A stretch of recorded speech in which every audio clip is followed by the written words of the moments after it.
I'm actually from Atlanta, Georgia, and moved to Seattle, Washington. If this is your first time here, hi and welcome to my channel. My name is Jackie, and today we are going to be talking about why I moved from the good dirty South to the Pacific Northwest. So let's go ahead and get started. I do want to leave a full disclaimer. I am not trying to bash on Georgia or trying to promote people to move to Seattle, because honestly we're already crowded, so do not try coming here filling it up even more than it is. And second, this is coming from the perspective of a young 19-year-old who was still trying to find herself, so don't take what I say to heart, because I had no experience of life and this is me just getting started. I am older and wiser now,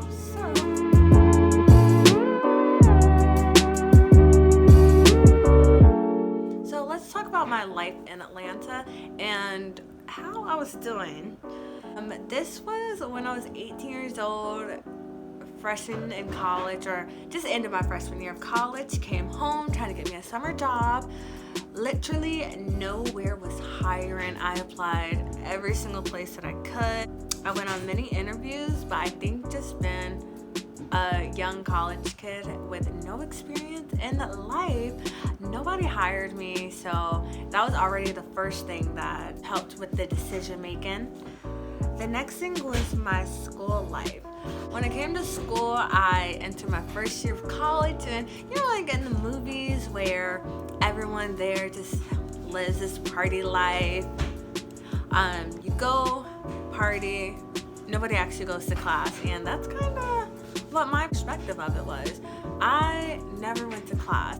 Actually, I think I was more shocked that my friends were going to class. Every time that someone would see me, they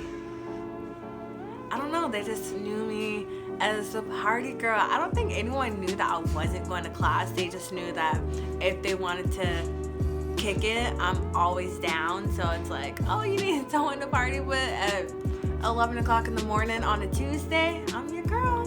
When I finished my first year of college, I am too embarrassed to even say what my GPA was because it was that low. Just know that college is probably not taking me back. Let's just jump into why I made the decision to move to Seattle. So I came home for summer break from college. I see that my mom is completely gone. I knew that she was moving there probably 2 weeks before I came home from school. So I already had in my head, I'm like, okay, safe travels, Mom. I get to my house and it is completely wiped of my mother. Right now, I'm just dealing with I think just looking at where I was, I'm just like, what's really here in Georgia? So I contact all my family members. I'm like, hey, I need $5. Everyone help me start my life over. I raised up enough money from everyone to afford me a Greyhound ticket. Now that I think about it, I was hustling for that money to get to Seattle. I might as well have not tried to find a job and just became a hustler. Okay, no, I'm not gonna do that. So I get up enough money, buy my Greyhound ticket, pack up my one suitcase, and I am leaving my whole life behind. I kiss my family goodbye, tell them I love them, and I will see them in the next life. I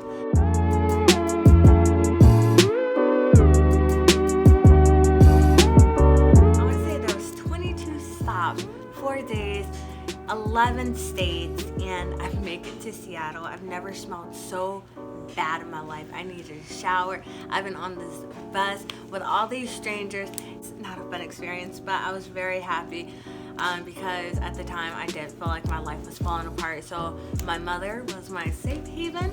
So after I saw her, I'm just like, oh my goodness, all my troubles are over.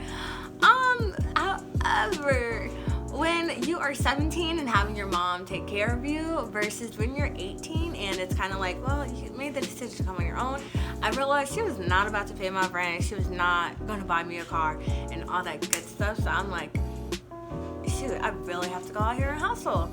I started applying for all these places. The first place I applied to was a grocery store. Fred Meyer, if any of you guys are familiar with it, I think it's only in certain states. It is a Kroger branch. I apply to Fred Meyer, I get an interview. The next day, I get hired on the spot, do the drug test, and I am already working a week into moving to Seattle. So this right here is already mind-boggling. I'm like, how did I just spend how many months trying to get a job in Georgia, and the second I get in Seattle, I already get a job. That's how I already figured that, all right, I think I'm gonna like this place. I started getting a job, and because I didn't have any friends yet, I'm just like, okay, I need to find a way to stay productive too. So I applied for school, I get into school, and I already told myself that I was gonna do it a whole lot different than how I was doing it in Georgia, where I just partied every day. The only reason I actually stayed motivated was because the teacher that I had.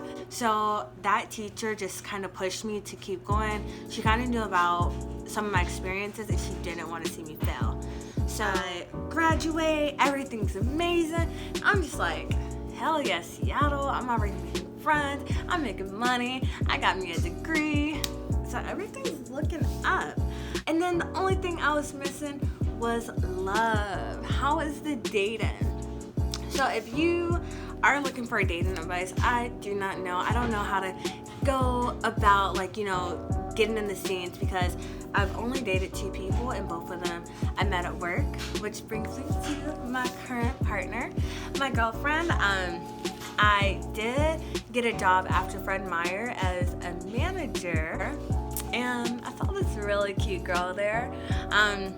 I'll tell you about our story in a future video, but long story short, I started dating her. We moved in together probably like a day after meeting. I kind of made her my girlfriend right after that, and we have been dating ever since.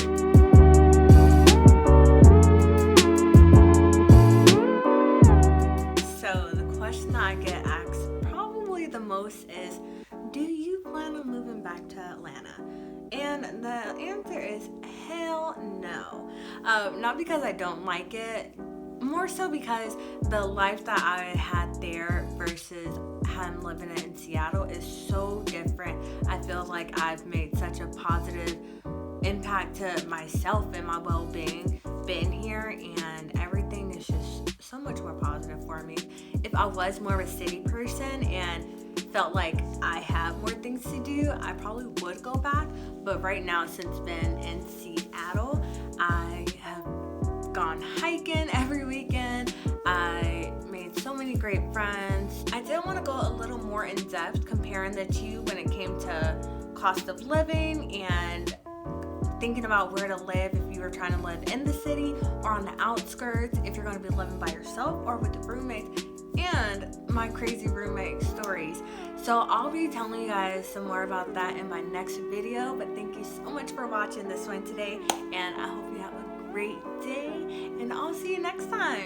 Bye.